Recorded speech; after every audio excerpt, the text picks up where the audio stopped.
He's gonna lick my... Gross. Let's get it. Holy smokes. Christopher Columbus, that is no way to address the king and queen of Spain. What is wrong with you? Okay, so you know how we're looking for a new trade route to India, right? Right. And the earth is round, right? Right. So I'm thinking we can just sail the other way around the planet, right? Yeah. So I set sail, right? Mm-hmm. And I reach India, right? Right. You know, it's funny to me how people think that colonialism happened because Europe just wanted more land out of their greed. That's so not true. That is so not true.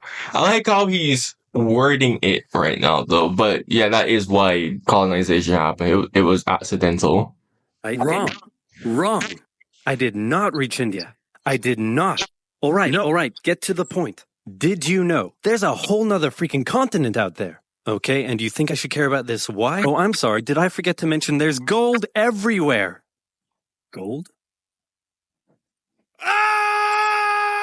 Columbus landed in Oh my goodness. It's very interesting to me how the logic of the European rulers and kings were, because they didn't really care about the continent. Like I said, they were very the first response was very unless it was beneficial. Colonialism in general wasn't very profitable. Interestingly enough, let's continue, shall we? Central America in October 1492, and he had the time of his life. And by that I mean he went on a huge theft and murder spree. He stole gold, jewelry, people, and a hammock. And then he returned to show off. Columbus was awful. When I was a kid, when they taught us about Columbus back in Barbados, Barbados is right here. You see that little island right here? Yeah, that's my country right here, Barbados, the most British Caribbean island. Columbus didn't discover that. No. But yeah, I always used to have a sugarcoat way of viewing Columbus. I thought he was just super duper awesome, cool, like adventurer, explorer. But then when I got older and I actually like learned more history, I realized that, oh, okay, this guy was awful, really awful. Yeah, crazy. All of his riches, including a few previously undiscovered items such as tobacco, the pineapple, turkeys, and a hammock. Now, I know what you're thinking, but oversimplified, Columbus didn't discover America, the Vikings did. And you'd be partially right. In the 11th century, Leif Erikson was the first European to land in America. But hey, if you love Vikings so much, then why don't you check out today's sponsor, Vikings War. I'm poor. I say this in all my reactions. I am poor. Okay, I don't even have Patreon set up or anything. I'm not even monetized. Was I? Oh yeah. We're back. Time of his life, hammock. And suddenly the race was on to explore and conquer the new world. After a couple centuries of warring with the natives and each other. You know what's funny, right? I want you to pay attention to this map because colonization directly affects me. Most of North America was not profitable. I said this in one of my other reactions. I think it was my Kings and Generals reaction to the American Revolution. I'm probably still gonna continue that series. But I want to do oversimplify first. But if you look at this map of the Caribbean, right?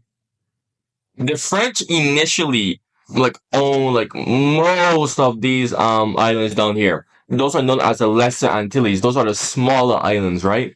The British were very late to the game of colonization. The only place where they actually had really had much secure was Barbados, right? For some reason, Spain or Portugal, they were the ones who named the island Barbados. We don't know who. But for some reason, they just didn't care. It was most likely the Spanish who named it Barbados. Because when the Spanish discovered the island, they saw that the trees looked like beards, so they named the land of the bearded trees, or Barbados. But if you're saying in an English accent like me here, you say Barbados. Yeah, the British were very late, or should I say English, because the Union of Scotland and Ireland, all that didn't happen when Barbados was discovered. They were very late, but conveniently enough for them, Barbados was extremely profitable with sugarcane, and they just just kept control of it, cool the teeth. So let's continue. other, the European powers had claimed quite a lot of land, including this area, which both the English and the French claimed as theirs. One day the French said, I'm going to build some forts along here. And the English were like, could you not? And the French said, sorry, but no, I could not. And they went ahead and built their forts, which pissed off the English, so they sent an up-and-coming British lieutenant colonel by... I'm so glad that he's saying English, not British. Although he said British here, he's referring to them as English because colonization was mostly an English endeavor. Scotland tried out of envy. Scotland envied the English and they got broke. That's literally why Scotland joined the union with England, because they were broke and they had an economic crisis.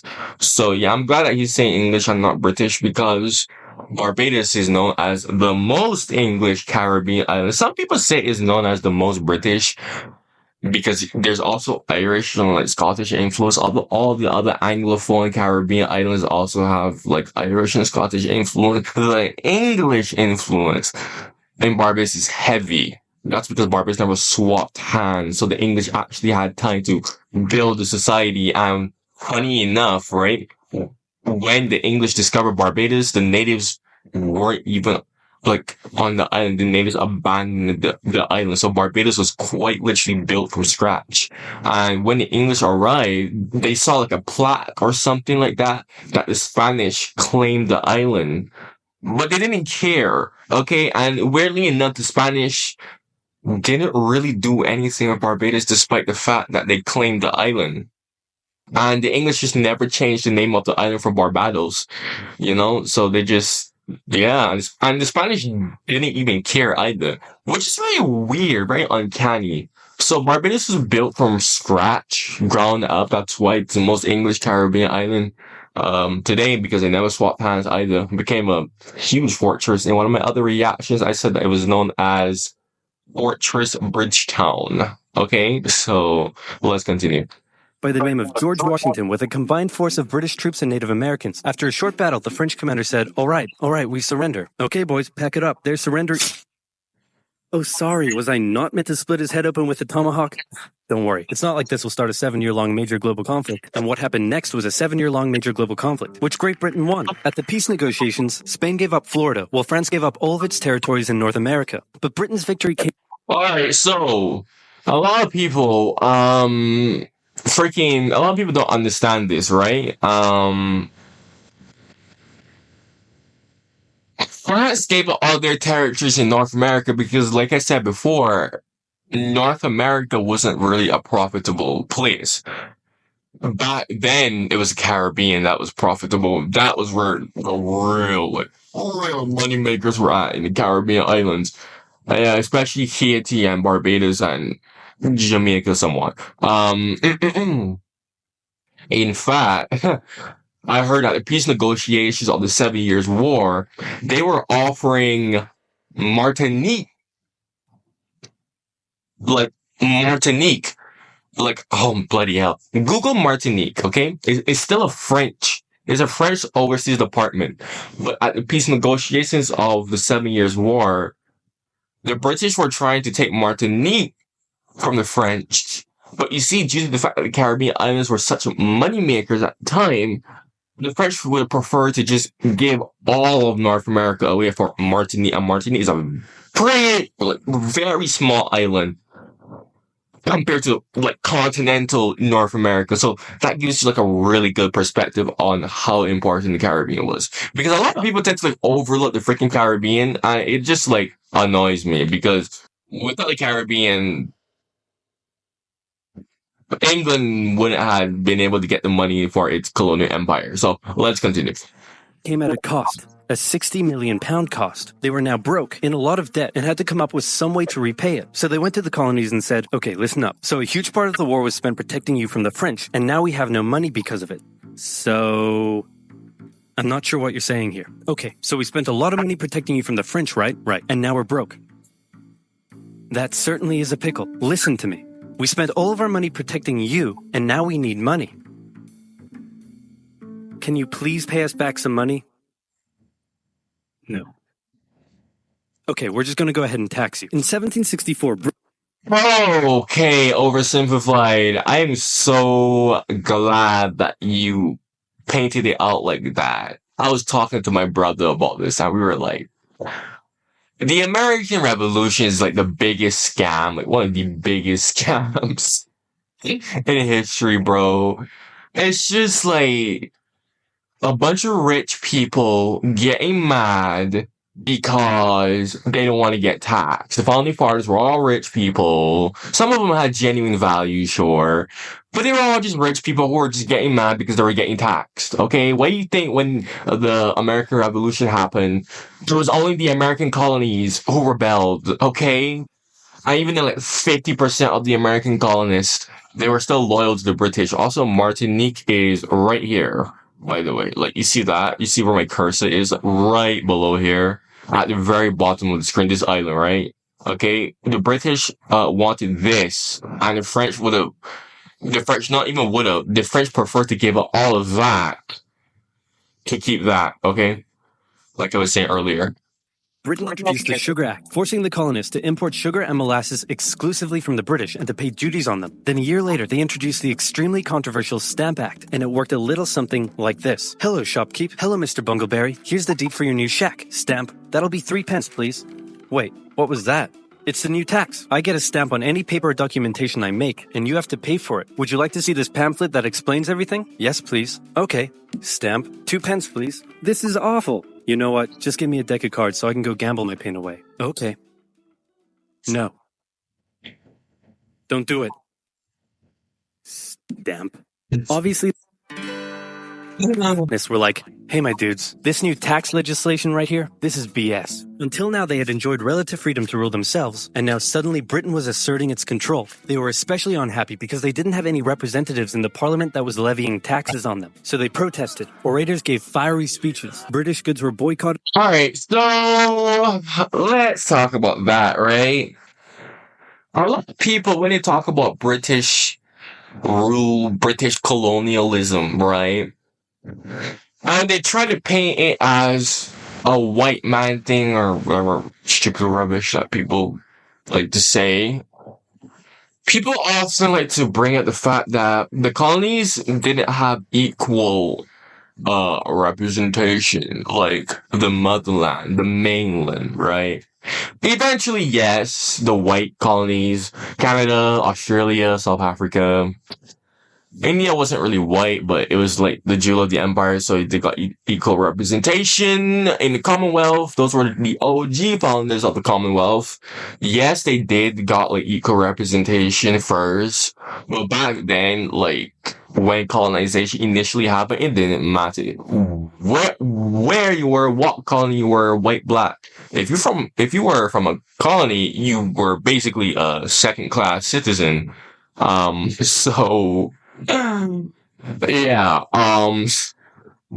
Although today the Commonwealth transformed from like I don't even know how to describe it. Like everyone has free association to do whatever they want. No one is really like a colony anymore. They can do whatever the hell they want. They don't even have to stay in the Commonwealth if they want. But now even today, like the French overseas territories or French colonies that still exist, because France still has a bunch of colonies, they're an equal part of France. But Britain, their overseas territories and departments, they're not like they're not on the same level as mainland England. So again, man, British policy was much, much, much different. Again, it didn't matter what you were, or whatever the heck you were. Even like the Falklands. The Falklands, they're not like on the same. They're overseas, yes, but they're not on the same like equal footing as like mainland England. Let's continue. And anyone loyal to the British found themselves increasingly harassed. The whole thing actually began to take quite a toll on British business, and after just a couple years, the British were forced to repeal the Stamp Act. But we still desperately need money. What should we do? We could try taxing the colonies. Great idea! Wait, didn't we literally just try that and it failed miserably? Man, look at me. I look fabulous. Have you ever seen such a handsome boy? No siree, Georgie. No way. You're the handsomest, smartest, most popular king that ever lived, and everybody likes you. You're doing such a good job. Your Majesty? Oh, you're still here. Get the hell out. So in 1766, the British made a declaration saying, King George III. I live in America. The way how they paint him out, they paint him out to be this super duper crazy king, super duper mad king. Honestly, he was mid. It wasn't too bad, I guess. But he wasn't really, like, good either, right? Like, he's just notable, noted, he's just noted. I'm gonna say it in my American accent. I sometimes, like, I just struggle to, like, speak with my other accent, and it's just much more easier for me to talk in my American accent. But he's much more notable because, the American Revolution happened when he was there, right? So let's continue. we can do what we want because we're in charge and you can all go suck it. Then they levied a whole bunch of new Suck taxes what? on Americans via import duties. Glass? There's a tax for that. Lead? There's a tax for that. Paper? Tea? Oil?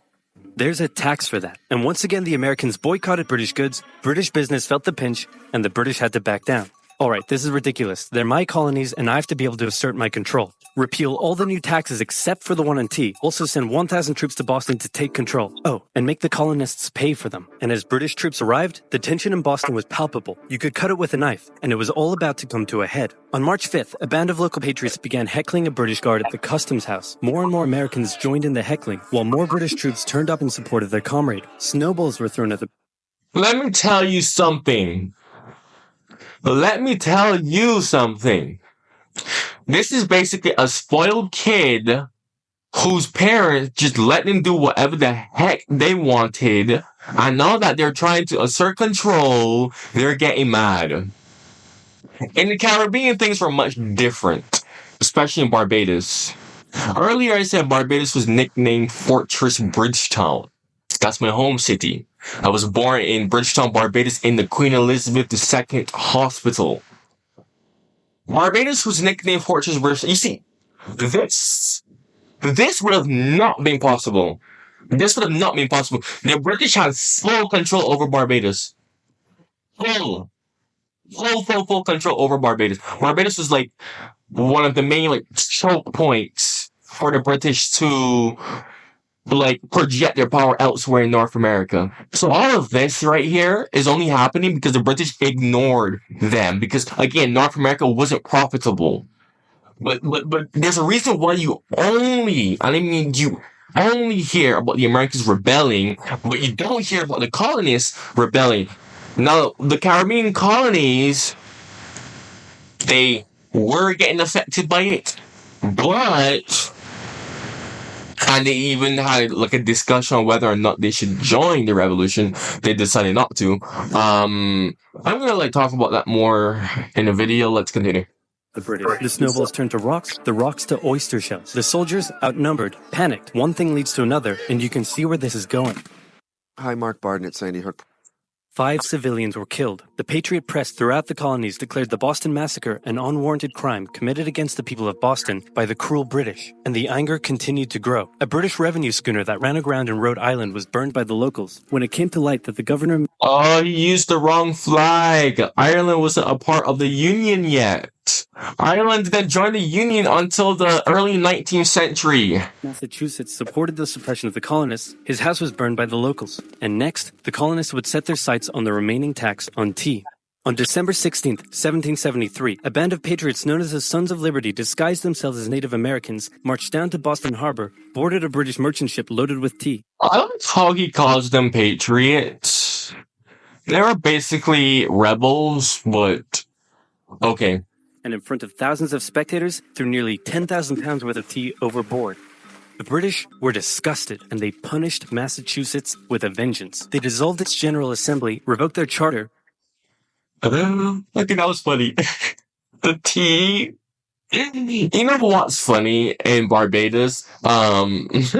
We actually have biscuits called tea time biscuits. Those are awesome. I haven't had tea time biscuits in a long time, and they're much better than every other biscuits that America has to offer. I would really love to have some good old tea time biscuits, man. Freaking out. If you ever go to Barbados, go and try tea time biscuits. They're awesome. and sent 3,000 more troops to occupy the city, meaning Boston and Massachusetts were now essentially under the direct rule of Great Britain.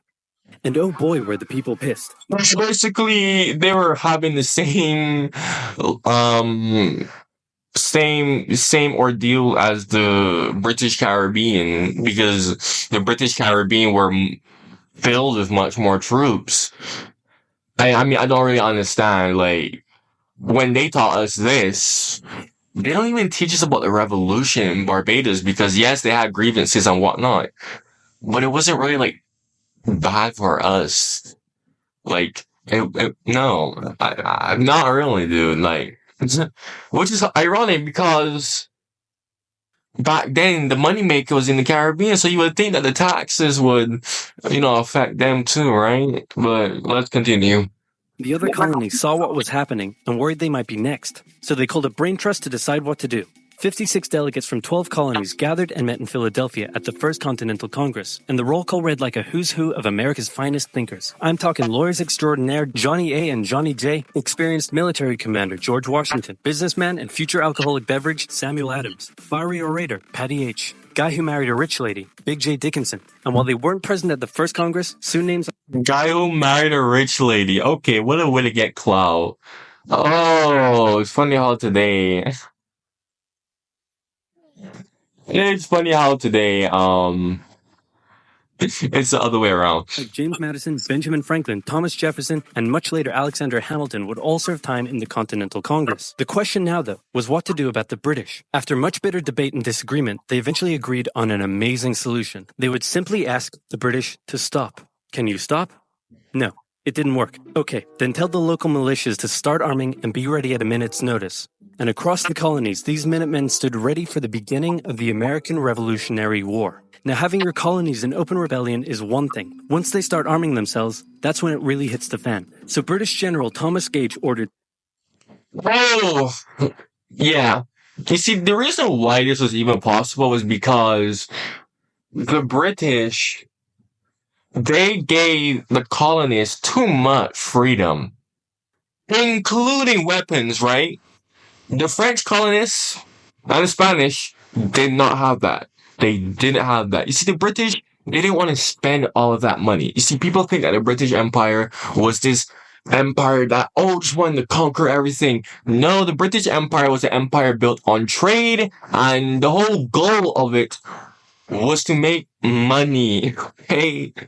So, the British just found it too expensive to just keep large troops in the colonies. So the British thought, it would be a great idea to just let them arm themselves. And then we won't need to send large droves of troops to deal with the hostile native population. But as you can see right here, that came back to bite them back really, really hard. Let's continue. 700 troops from Boston out into the rebel-controlled Massachusetts countryside to destroy stores of arms and ammunition held by the rebels in Concord. The British set out in the middle of the night. Patriots, including Paul Revere, rode ahead to warn that the British were coming, giving the rebels time to prepare. The two sides met in Lexington as the sun began to rise. They faced off against each other, and in the confusion, somebody shot first. The shot heard around the world marked the beginning of the American War of Independence. The rebels were outnumbered and had to fall back to Concord as the British split up to search for rebel supplies. However, more and more Patriot rebels kept showing up, and this time it was the British who were outnumbered as more fighting kicked off. Okay, he's calling them rebels now. Interesting. I wonder why he wasn't calling them rebels before, but okay, good on you, oversimplified. Concord, the most professional army in the world, was forced to flee back to Boston at the hands of local, poorly trained militiamen. And all along the British route back to Boston, Patriot rebels continued to gather and open fire on the retreating British. When the British reached Boston, the rebel militias surrounded them. Boston and the British were now under siege as small land and naval skirmishes continued around the city. And the British would suffer another embarrassing blow. Where did they get the naval stuff from? Interesting. I don't know that. I don't know where to get the naval stuff from. This time in upstate New York, Colonel Benedict Arnold concocted a plan to take the British stronghold Fort Ticonderoga, which held a large amount of guns and ammunition. He set off towards the fort alone, hoping to recruit men along the way, when he came across the Green Mountain Boys, led by Ethan Allen, who, as it turned out, had the exact same plan he did. So they decided to work together, but I'm in charge. No, I'm in charge. No, I'm in charge. No, I'm in charge. No, I'm in charge. No, I'm in charge. No, I'm in charge. This went on for some time, until the Green Mountain Boys threatened to go home, and Arnold had to concede. The group raided the fort at night while the Redcoats were asleep, and they caught them completely by surprise, taking the fort and all of its munitions with almost no resistance. Wow, great job, Ethan. Very impressive. By the way, what happened to that other guy we sent to take the fort? Who? Benedict Arnold. Never heard of him. Ouch.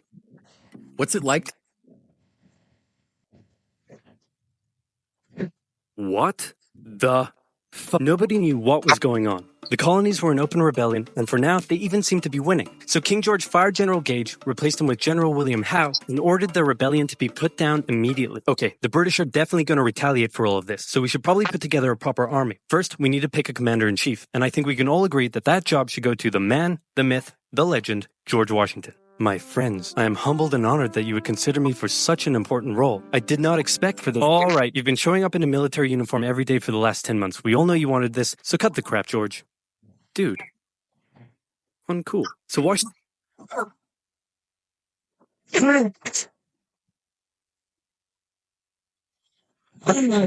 my gosh, bro. Why is that funny? That shouldn't be funny. began his journey up to Boston to take command of the newly established Continental Army, just as the British made their first major attempt to break the siege. They made plans to take the high ground on Bunker Hill, but spies warned the Continentals of the British plans, so they fortified Bunker Hill and set up defensive positions on nearby Breed's Hill. The day of the battle came, and as the British advanced, a barrage of Continental gunfire was opened up on them. Twice they tried to climb the hill, twice they were pushed back. The battle lasted 3 hours until the Continentals finally ran out of ammunition and had to retreat, allowing the British to take the hill. While technically a British victory, they suffered nearly 1,000 casualties to the Continentals' 400. The colonists showed the British that this wasn't just a rebellion. That was a Pyrrhic victory. That was a Pyrrhic victory. Yeah, a victory, but at what cost? It was war, and they were ready for it. But one thing they weren't sure about was why they were fighting. While some radicals were starting to throw around the I word, most hoped to eventually repair their relationship with Great Britain. So they sent a letter to King George saying, "Hey man, looks like things aren't going your way. Remove the taxes and let's be friends? I'm gonna kick your ass." Send that to the colonies. Your Majesty, your handwriting is terrible. Are you sure? Just do it. What does it say? He's gonna lick my... Gross. No. No. No. No. Oversimplified. No. No. No. This is a kid's. Oh, this is supposed to be for kids. Oh my gosh. My voice is cracking. What the? Okay. So for the remainder of the year, small incidents continued to occur can't around the be colonies. The British burned down the towns of Falmouth, Massachusetts, and Norfolk, Virginia, as revenge for earlier anti-British incidents. These actions played right into the hands of patriot propaganda. Overseas, the British were seen as brutes, and the French and Spanish would soon begin sending supplies to the rebel cause. During this time, there was also minor fighting going on between patriot and loyalist militias in the southern colonies. Benedict Arnold was still on a mission to win some personal glory for himself, so he headed up an attempt to invade Canada in a two-pronged attack. The Continentals managed to capture some British forts and the city of Montreal, but a harsh snowstorm with some smallpox on the side saw them defeated and pushed back at Quebec City, and they were forced to retreat all the way to Fort Ticonderoga. Speaking of which, remember all those guns and ammunition? Well, this... Bro, imagine if America had taken Canada back here. I want to know how that would have looked like. Wow. Very interesting. This guy's got a plan for what to do with them. He uses oxen to drag 120,000 pounds of artillery for 2 months through the harsh winter, 300 miles all the way to Washington and his Continental Army surrounding Boston. Boom. Washington's got himself some big guns, which is fortunate because up until now his army had been suffering through the cold winter, not knowing when the siege would end. Now, they could make a move. Washington wanted to launch a full assault on the city, but his junior officers felt the British were too fortified, and to his credit, Washington was great at hearing and taking on board the ideas of others. Instead, the Continentals worked through the night setting the guns up on Dorchester Heights, overlooking the city, and when dawn broke and the British saw the guns, they knew they were toast. Their positions were completely exposed. It was checkmate. They had no choice but to abandon the city. 120 120 ships carried 9,000 redcoats and 2,000 loyalists away to an unknown fate, and Washington had his first victory of the war. Washington then moved his army to New York, knowing that when the British returned, they would probably land there. In the meantime, a friendly-looking old man by the name of Thomas Paine had written and published a pamphlet called Common Sense, in which he advocated for total independence from Great Britain. It spread across the colonies like wildfire, and to this day remains the best-selling title in America. It was read aloud in taverns and meeting halls, and brought the idea of independence into the mainstream. Congress began to seriously consider the idea. Thomas Jefferson was selected to write up an official Declaration of Independence, and he went hard, writing that all men are created equal, with certain inalienable rights, including life, liberty, and the pursuit of happiness. Of course, Jefferson had over 100 slaves, but we don't have to talk about that. On the 2nd of July,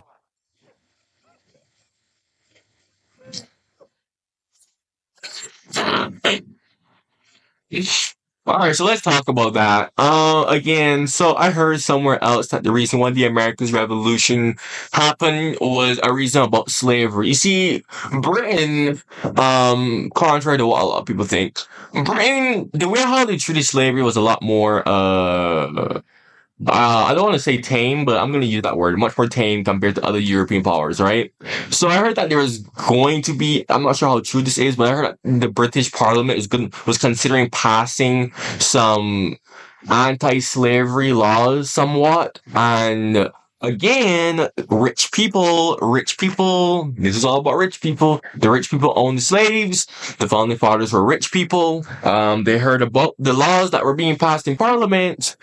And since they were the ones who owned the slaves, that didn't sit tight and nice with them. Now, I'm not sure how true that is, but considering American history and the way how they were with slavery, considering that, slavery ended in America, quote unquote ended in America 30 years, before, 30 years after slavery ended in the British Empire, emancipation, and the way how, black people were treated, the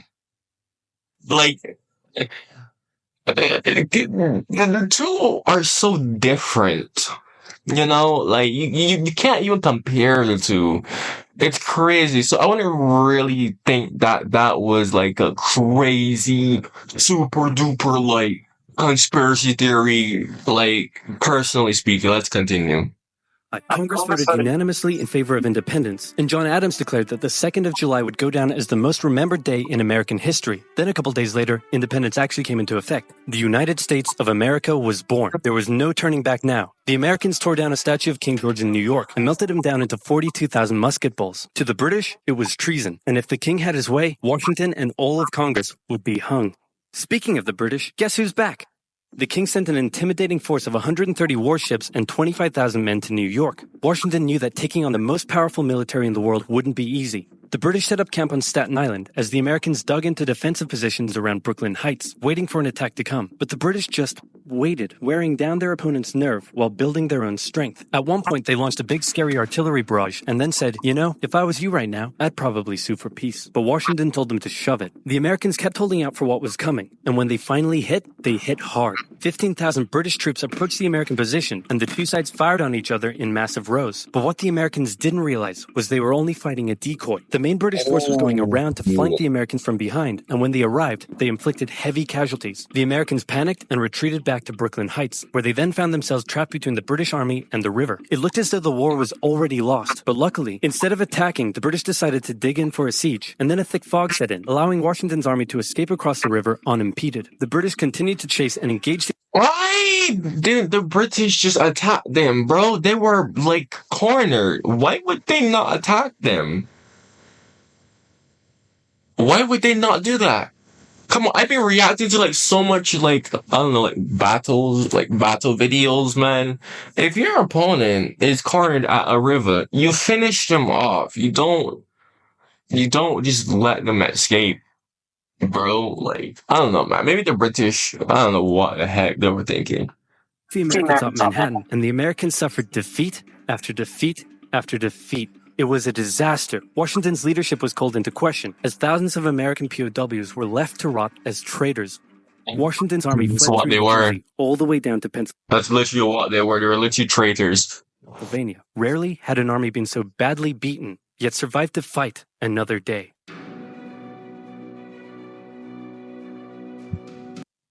That was good. Check out these videos right here. Make sure to subscribe for more. Check out my other oversimplified videos, and thank you for watching.